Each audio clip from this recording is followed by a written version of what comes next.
Почитувани, нов ден, нова епизода од циркусот со пазарењето со правдата, кој што го приредува СДСМ на јавноста.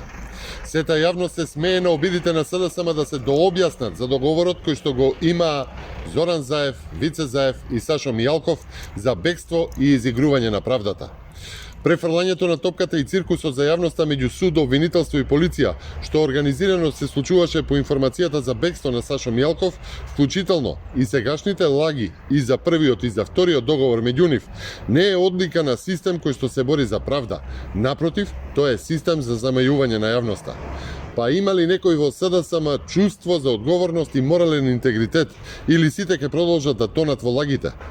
Не се недоветни, ниту изненадени. Точно знаеа што се случува. 3 години името на Сашо Мијалков ниту во партиско соопштение не го ставаа, а сега заедно глумат пред јавноста која што им се смее.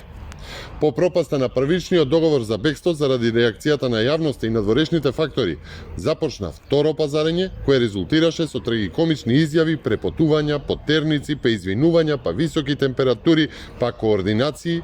На крајот јавноста виде како еден избеган од правдата заврши со екстра третман од власта. Театар на апсурдот во кој што се уште глумат. Зоран Заев и Сашо Мијалков може да глумат колку сакаат, но народот ја виде на дело нивната спрега и коалиција која што трае со години. Ова не е демократска власт, ова не е владење на правото. Човек за неносење на маска почина во полициска станица, а Сашо Мијалков наводно им се изгубил, па им се појавил пред очи, ама резултирал притисокот. Во тоа ли сакате да веруваме? Зоран Заев покажа дека е врвот на мафијашката пирамида. СДСМ и Заев се тие кои што сега бегаат и се плачат од правдата, бидејќи правдата ја користеа за подкусурување и пазарење. Наместо правна држава, инсталираа мафијашки систем. Наместо владење на правото, инсталираа владење на пазарлук. Штетите од тоа се гледаат од вселената. За кратко време, Заев и оваа негова политичко-мафијашка правосудна спрега за се ќе мора да одговараат.